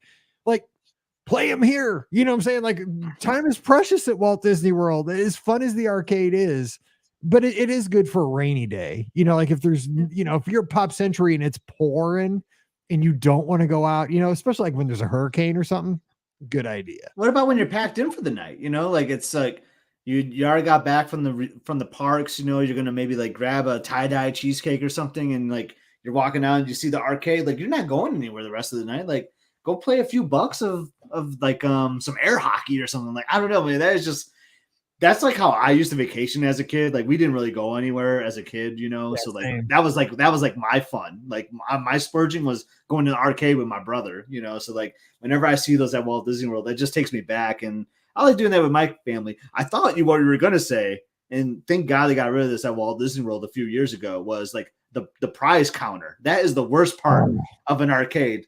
Like I have spent countless hours at a prize counter for my child to just get some bouncy ball thing that's going to go in the trash like two hours later. Thank goodness though they got rid of that at Walt Disney World, because now it's just like you straight up play the games. You don't get tickets or anything, and that makes it more fun for me, to be honest. But on top of that, so our girls is just about the same age. Like, and Paige was even worse than Mallory at this. So she would get a lot of tickets. Like she was pretty skilled. Like she would play. There was a game at Pop Century when Paige was little. There was a ball that would spin in a circle, and there was different colors, and you would almost bet on like where the ball would land, and like so if you picked like red, well, red was a big chunk. It was like 50% of it, so you wouldn't get as much if you picked red. So you get like 2 tickets. But if you picked like white was like a little sliver. But if it would hit the white, I don't know how this was legal. This was like little kid gambling, because it totally is. That's why Disney got rid of it. Yeah, totally little kid gambling. Yeah. She'd play this, and every once in a while, like, it would hit the white, and she would pick the white, and you get like 150 tickets. And it was like my worst nightmare, because the thing was, she was so frugal with shopping with those tickets. Yes. Oh my, I'm just like, pick something. She would like, oh my God, like I need 3 pieces of Laffy Taffy. I'm like, dude, just buy one big thing with it and be done. You know, like, it still is like that. Let's go. Yeah. We went to Dave and Buster's like a couple weekends ago just to like play at the arcade, let's have some fun. And I didn't think anything of it that Emily would spend like 20 minutes in that prize counter. Like, I'm like, come on, Emily. Like, and we had a ton of tickets, Mike. And then I saw like at the corner of my eye, like you could redeem your tickets for a dessert. I'm like, why didn't we just do that? Like, instead of coming home with junk. But anyway, I know I just went on a tangent a little bit with that, but I do love the arc. I think it's a good option to have. Well, no, but we're here to entertain on a Friday, and hopefully, we're just hanging out with our friends here on the podcast feed, but it does all relate to Disney. Because if you have kids, you've probably gone into the arcades at Walt Disney World, whether it's over by Beaches and Cream, that one next door, that gets you when you're waiting out your ADR there. That'll get you. If you've been temporary one gets me on the Grand Canyon Concourse. Yep. I mean, there's one at Riverside right there next to, kind of by the river. They're kind of all over the place, because Coronado has one too by the Dick site. Yep. Yep. I mean, they are handy for a pinch, right? But I mean, back in the day when you had to shop, if you had kids, when those were available, you know what I'm talking about, man. It's painful. Like, dude, you don't need those erasers. Like, and we talked about this on a live show not that long ago. It's like, why do they have to get rid of Disney Quest, right? That was like something you wanted to bring back was Disney Quest. And I don't know. Totally. Okay, so let me give another one. So, and this kind of relates to what you just said. It's wild. I mean, this is weird that we're on the same kind of wavelength here. Casey's Corner at the Magic Kingdom. When I go in there, it takes me back to my childhood, and there's still a place that is in existence in St. Louis, but it's not in the same decoration. It doesn't look the same. So when I go into Casey's Corner, it has the decor, the kind of that like red and white striped. I know it's baseball themed, but it has that. We have a place in St. Louis. You've been there. I took you there when you came to St. Louis. It's called Happy Joe's Pizza Parlor. And it's kind of this, I don't know, like old timey theme, like the red and white stripes. It's got the same like look to it. And one of the things you said, Happy Joe's Pizza Parlor in St. Louis, it's where we would go for like birthday parties, because it was like a homegrown little pizza place, kind of like a little, pizza parlor. But it also had like, it wasn't like a Chuck E. Cheese, but it had like 4 or 5 video games, maybe a skee ball machine. It was small, but you could also get tickets. But you could buy some junk. They didn't have a big redemption counter, but you could take your tickets. You get ice cream with it. You got an ice cream cone and ice cream sundae, which is and it's still around. But the old one went out of business. There's one kind of by us now, but when I go in there, that reminds me of my childhood. Casey's. Now, of course, it's a hot dog place at Walt Disney World and corn dogs, and it was pizza here in St. Louis, but it still has that feel of when I was 7 going into Happy Joe's for a birthday party, because I just like the aesthetic of the place. Kind of turn of the century type decor. I like especially those like glass. I think it's those like glass kind of, not chandeliers, but the light fixtures. I think that's what it is. I love it. No, that's awesome. I like that. I remember going there. Is that the place that has like the taco pizza? I think? Yeah. Okay. They say they invented the taco pizza. I don't know if I can confirm that, but it is awesome. And I might have to get one tomorrow night. There you go. Awesome.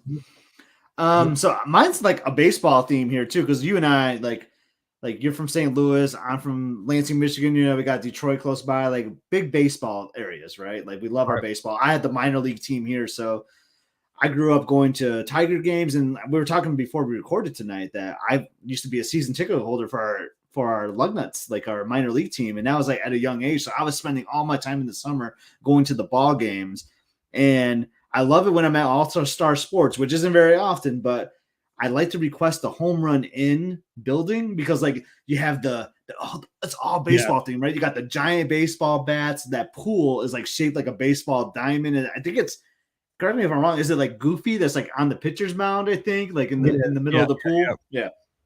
But then my favorite thing is like seeing all the logos. Like the Tigers logo is like the old school Detroit Tiger logo, which like they don't hardly use anymore. So like it's like a flashback in time where like you see the old logos. There might even be a Montreal Expo logo that's painted somewhere on that building too. So it's just it takes me to a happy place in my childhood where like I used to score Tiger games at home and all this. Like I was just obsessed with like baseball and the Tigers. So when I'm going there, like I just love to request that building because it just brings back so many good memories of baseball. Well, that too, when you go to sports, and I don't know how many people, again, I think some people just stay at sports because it's an all-star resort and it's a value resort and you're looking to save money, or maybe you're like booked with a group that's staying there for cheer or dance or, whatever. But one of our very first trips to Walt Disney World, again, we just went on a spur over Christmas, like the week between Christmas and New Year's, because we didn't have anything to do. We didn't know what we were doing. We were just off school. We're like, let's drive down and go. Paige was little, like Paige was like 7 in these pictures. But we're standing on our balcony at sports because they have the pennants that go around the building. Yes. So they're generic names for the most part, like Tigers, and stuff like. There's like Big Green is one of them. Yeah, but you're right. Yeah, but see, the thing is, it's black and gold, so we claim that as a Missouri Tigers pennant, but it could be anybody, But I mean, they do kind of match the colors because there was a Tigers that was like gold and purple, so that would obviously be LSU. So I like the way they gave it some thought without trying maybe to, I don't know if they had to like license it through the NCAA and they couldn't or something, but we claim those and it's kind of a fun game to go around and say, okay, where's your pennant? I love that kind of stuff though. Yeah, I love that too. Yeah.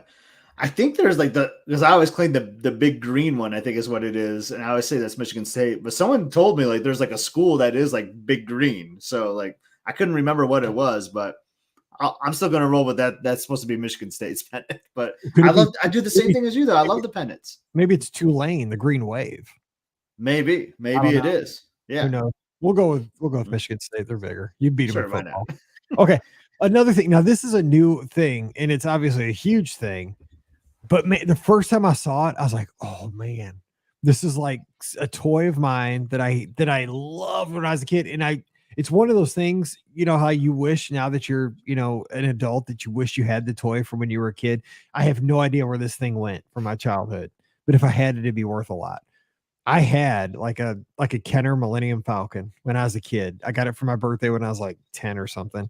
And because my buddy across the street, he had like all the little, I don't know how tall they are, but the like little action figures. He had like Luke and Darth Vader, and he had Stormtrooper. I didn't have any of like little people, but I don't know, like for one birthday or something, I got the Millennium Falcon or Christmas, and that thing was the bomb. I just remember it was so cool because I wasn't expecting it because it was like expensive, but I got the Millennium Falcon and I played with that thing all the time, and I just like sit it on my dresser and just look at it.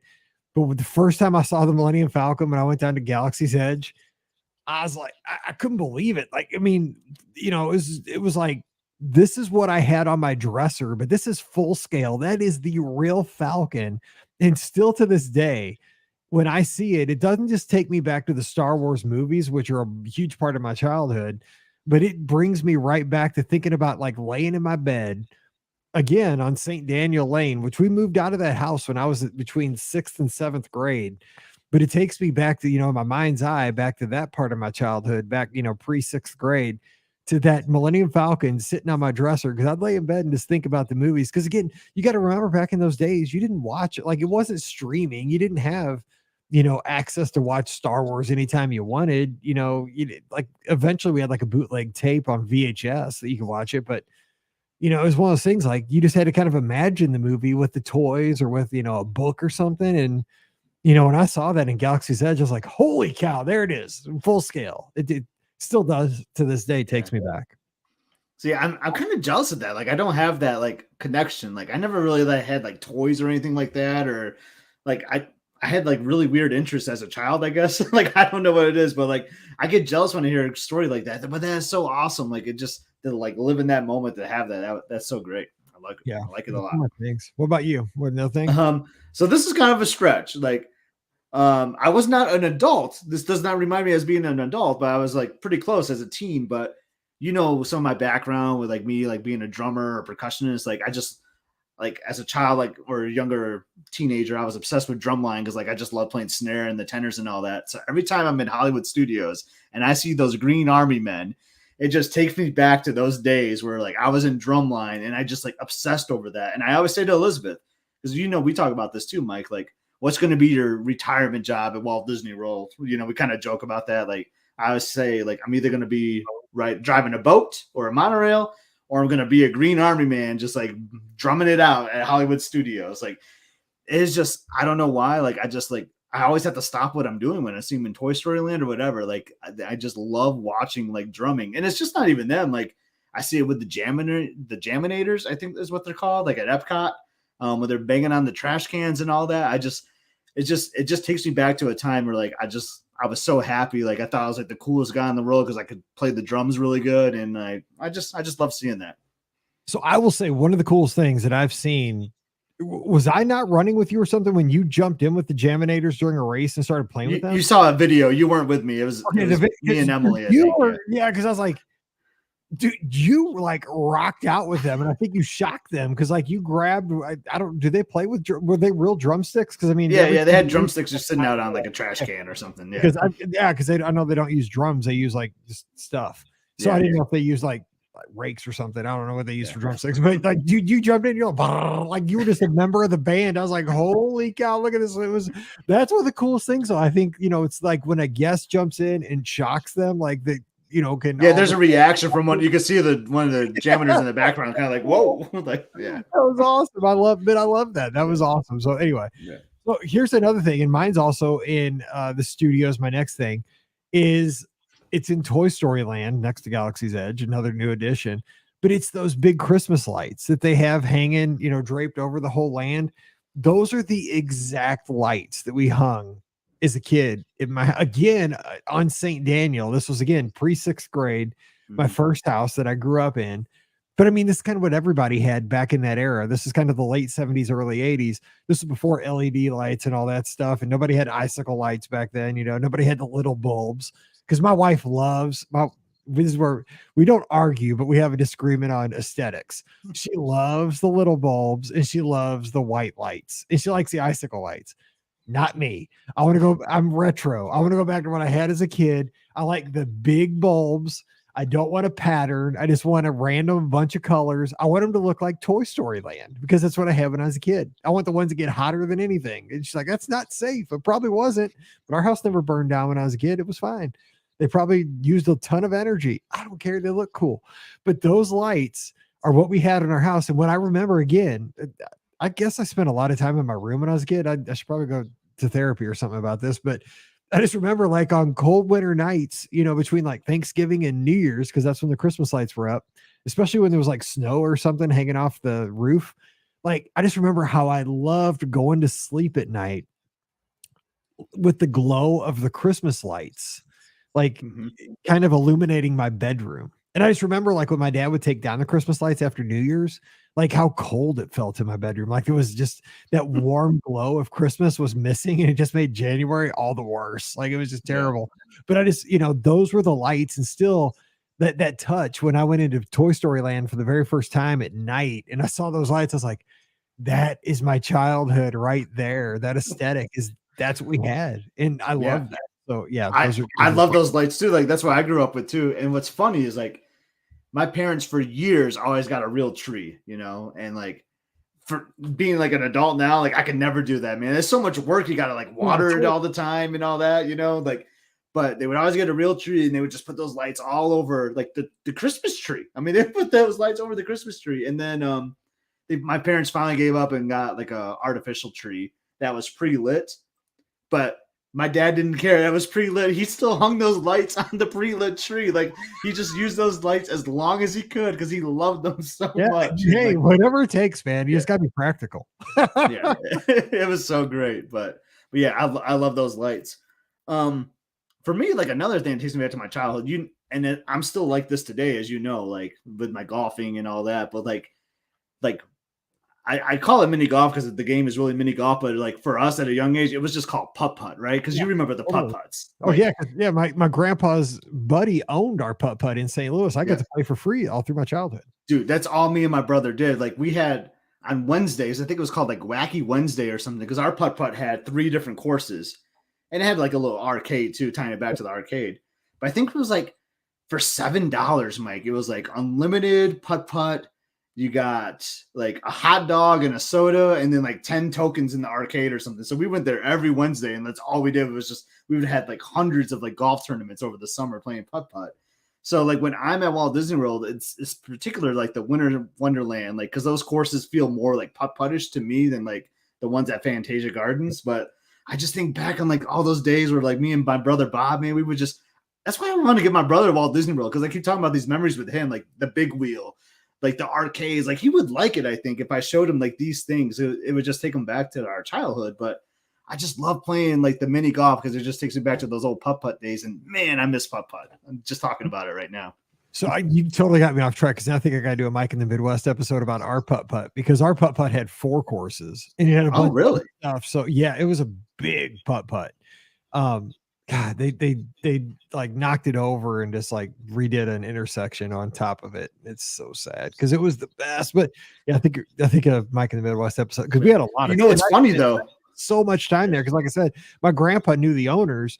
So like my grandpa go up and just hang out with his buddy, and like I had like this pass, and I could do anything I wanted. I just showed it to all the workers, and I just got on the go karts or the big slide or the batting cages or whatever. It was awesome. I could putt, all the courses.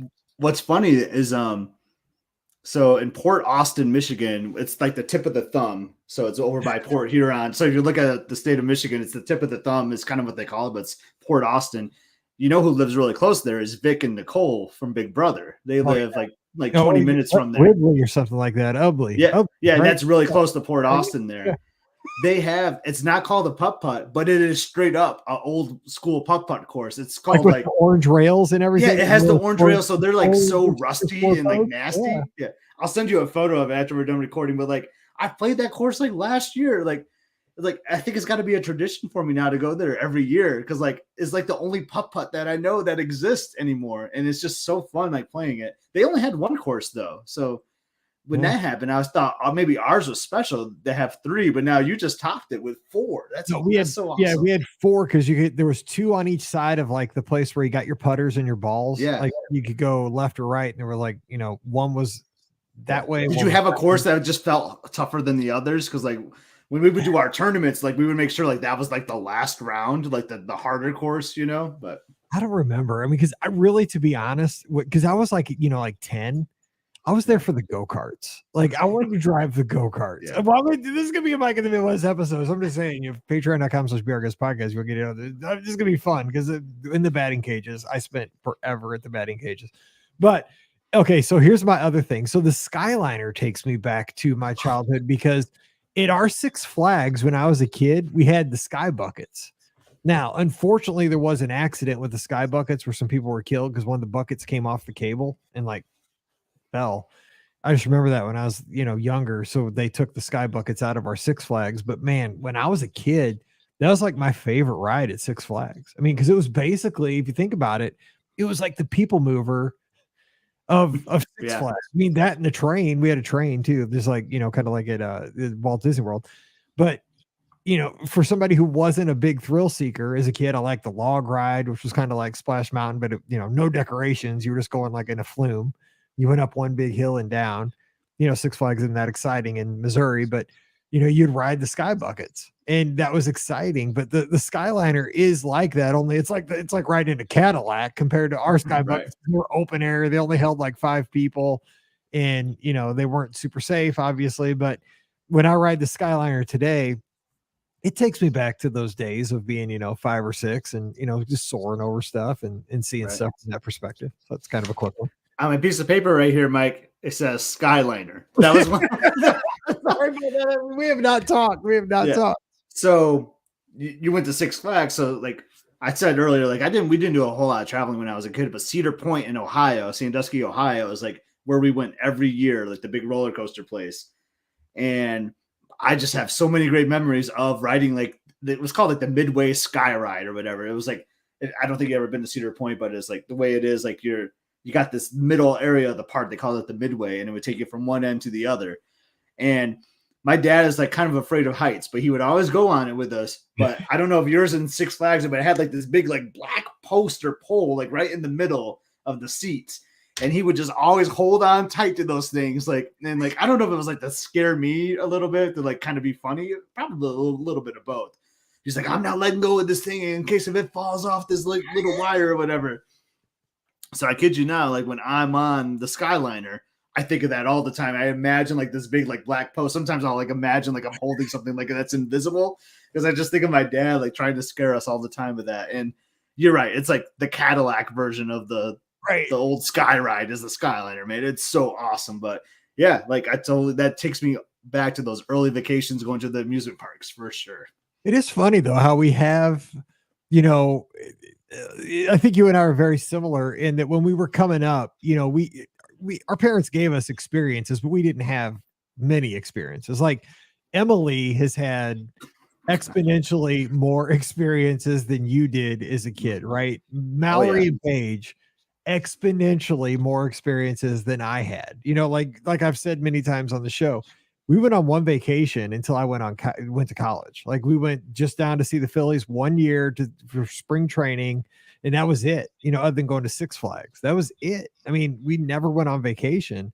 And, Mallory's been so many times, Paige, but that's what you do as a parent. And it's fun though, because when you look back now, those experiences that we had, as minor as they were, but that they were fun. Like we appreciated them, going to the small, like putt, like that was a big deal, going to the bowling alley, stuff like that. Arcades. Yeah, for sure. Okay, give us one more. This is good. My other one that I had listed, Mike, was just for fireworks, and it just, I remember like just in town. I mean, it's kind of like the Skyliner, right? Like nothing matches Disney fireworks at any level. But some of my best memories were, I mean, you talked about it, I think on Wednesday's show, like just doing like fireworks in your own town, like in your neighborhood. Like we were like the house that people came to, right? Like, oh man, we got to go to the Gardeners, man. They're going to like light stuff up tonight, like, so like, it was like a cool moment for me, like have like neighborhood kids come over to our house to watch like the Gardner fireworks show. They would sit like a couple houses down on the curb and just watch our show, and I mean, not anywhere close to Walt Disney World level. Right. But like, I just associate like fireworks with like the 4th of July or like with those memories. And every time I see those fireworks, I'm just like, one, I think like, man, I'm ruined for any other fireworks show on the planet because they do such an awesome job at Walt Disney World. But it takes me back to those early memories, like with my dad and my mom, like and my brother and like the neighborhood kids just watching the fireworks, man. It's just a cool memory for me. I agree. And I mean, I hope today's show maybe got you going down the path to thinking about what you connect to, because it could be totally something different. It could be something over at French Quarter, it could be something, at Disney Springs or something over at Animal Kingdom Park that really you see, that maybe that bicycle in Harambe has a connection to some trip you took as a child, over in Asia or, or Africa or somewhere. That'd be great. I just wonder, as we, as parents of girls about the same age, like, what do you think Emily and Mallory and Paige will have? If they sat down and did this show 20 years down the line, like what would their connections be? That's going to be interesting. Yeah. Yeah. It is wild to think. It'll probably be Frozen. I remember when Frozen came out and like, I don't know, like probably tie more to IPs, I guess. Right. Like probably right. But I mean, do you we have actually experienced some things that are so wild that are in the recent past. Like, do you remember that summer? I think you were there, like when they had that Frozen summer at the studios, where you got like the Olaf like on a stick, and you would take them around, and it was like a social media thing. And then still one of the best fireworks shows I've ever been to was that Frozen fireworks show where they made it snow on Hollywood Boulevard. That was the best. I'm glad you brought that up. Dude, the Frozen summer was unbelievable because like there was like the ice skating or whatever. They had that like ice like it was like, do you want to build a snowman or whatever? That's what it was, or like it was crazy. Yeah. Or waiting 16 hours to see Anna and Elsa like right when they first opened. Man, yes. I just remember like you'd see kids from Florida that had never seen snow, obviously, like because they had the little mini ice rink that was like teeny tiny, and like they could only have maybe 50 people on it at once. And so, like, you'd wait forever, get your skates, you'd go out there, but then they'd shave the ice with like a mini Zamboni. And what they would do is take the ice shavings and call that snow. And like, so like other kids could play with the shavings and they call that want to build a snowman. But you see the kids from Florida playing with that stuff, like with no gloves on. They're probably getting frostbite, right? Like we know because we're from northern climates, like you can only play with that stuff for so long and it burns your hands. You get frostbite. Those kids didn't play. They had no idea. Like they were just living it up. Man, their hands were so red. I kept telling my wife, like, this is not safe. Like these kids don't even know. Like they're going to get frostbite. Like they've never seen snow. But it was one of the that was such a fun summer. And like Star Wars summers where they had Star Wars fireworks at night.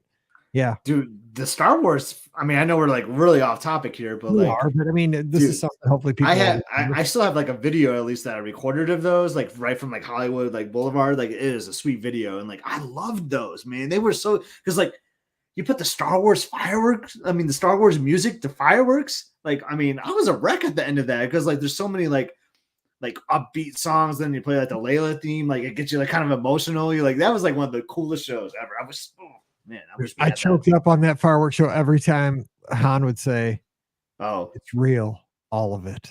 Or, I thought it was Chewie, we're home. Chewie, we're home. Yeah. Well, that, but the part where he said, "It's true, all of it." Or when he said, "We're home too," dude, I was like, "Oh, kill me." Yeah, but anyway, off topic, but that's what we do. I mean, we're here. It's the weekend. Let's go. Weekend. So play the GIF, put it on Twitter, ladies and gentlemen. The weekend. There you go. All right, we're gonna get out of here. We'll be back again Sunday night. We'll probably have a call-in show, so just watch Twitter. I'll be there probably, but if not, it's Father's Day, so understand that's kind of how that is. But if not, we have all the podcasts Monday, Wednesday, Friday. So join us for that. Of course, give Scott a follow at Epscott, EPSCOT. I'm at Be Our Guest Mike. We'd love to talk to you on the social media, Instagram and Twitter. And don't forget, our shows are brought to you by the Magic for Less Travel. So check them out today over at themagicforless.com. We'd love to help you plan your next Walt Disney World, Disneyland, Disney Cruise Line, or Adventures by Disney vacation. Just swing by the website, fill out the free no obligation quote form. We'll take care of you from there for no additional cost to you. So check them out today over at themagicforless.com. Please also use our Amazon affiliate link when you shop online. That one extra click supports everything we do throughout the year. It's beourguestpodcast.com/Amazon. And thank you to our patrons. You guys support everything we do here on the show. You allow us to put these shows out so many times every week. Most shows do one show a week or one show every couple. Nah, we do a bunch. And it's because you guys give us the support. So thank you so much for that. And our patrons get that bonus show called Mike in the Midwest. So check it out. Patreon.com/beourguestpodcast. All right, time to get out of here because the weekend has spoken and it is here and we're going to have a good time. And we are getting ready for the Be Our Guest podcast cruise coming up in just over 2 weeks. And we'll be on the Disney Wish together. So I can't wait for that. So Scott, thanks for the great shows this week. We appreciate you. Have a good one. Have a good one, Mike. Happy Father's Day to you. Happy early Father's Day. Yep. And happy Father's Day to all the Disney dads out there. Hopefully you get lots of Disney gift cards, lots of Disney neckties, socks, maybe Disney golf head covers for your drivers, for golf. Who knows? Whatever. Endless possibilities. That's so true. All right, we're going to get out of here. Have a great weekend, everybody. Stay safe, stay healthy, and we'll see you real soon. Yeah, see, we can do a show on anything. We can make it work, yeah. I don't worry anymore. It's fine. It's fine. It's fun. All right. Dude, I can't believe I was like, oh man, I'm gonna put the Sky Ride on here for the Skyliner, and then you totally had the same one. Buddy, I was stretching at the end. I'm like, oh man, what can I think know. But I mean, people will like because I like this stuff because like then I think of stuff like, oh yeah, when I was exactly. I thought you were gonna go with the Mickey phone. That's why I try not to go too far on it because yeah. But I mean, the Mickey phone doesn't really take me back to my childhood or anything, you know. So Yeah, that's true. that's more like I bought it as an adult because I like Oh, Mickey. didn't have one when you were a kid. You just bought Exactly. it. Okay, Yeah. you had one. Now, it might be Liz's. I think it was. God, now I got to like find out when I go downstairs. I think it was Liz's phone actually. So like our parents had it. Well, appreciate it. And It sounds like everything's all good with Ricky though. Brian had Lucy. Read it, dude. She kept texting, and I couldn't read it because I was trying to do. He went to go give communion to an old lady at a nursing home. Oh no, we're still alive. So he was giving communion. Yeah. Oh man, I know. He didn't text her and tell her. No, Brian. Come on, Brian. Oh, Brian, man, text your wife. Let her know. Yeah, I know. Sweet. He's all right. He's got to text her. Okay, yeah, so sometime soon, like maybe like later this week, because I mean I know we got a lot going on with Thursday night, but we got to do a couple somewhere because it sounds like next week it might just be me and you. Okay. Oh yeah. Well, it depends on if Pam's coming back. She said she's coming back next week. I don't know when that is. I'll text you. It's like I just want to spend like a week in Southern California right now, so bad, and then go on the Wish like in 2 weeks. But if it's just you and me, we can knock out a bunch anyway. So yeah. So Monday, like I have Monday off. But we're probably not going to go anywhere. I'll let you know. We got to figure if we're going to go somewhere, we should probably figure that out now anyway. So I kind of want to golf on Father's Day too. So I don't know. I don't know if we'll be anywhere, but I'll let you know. Yeah, just let me know. It's fine. We'll figure it out. Okay. Full time. Sounds good. All right. Have a good one. See you, everybody. See you, everybody.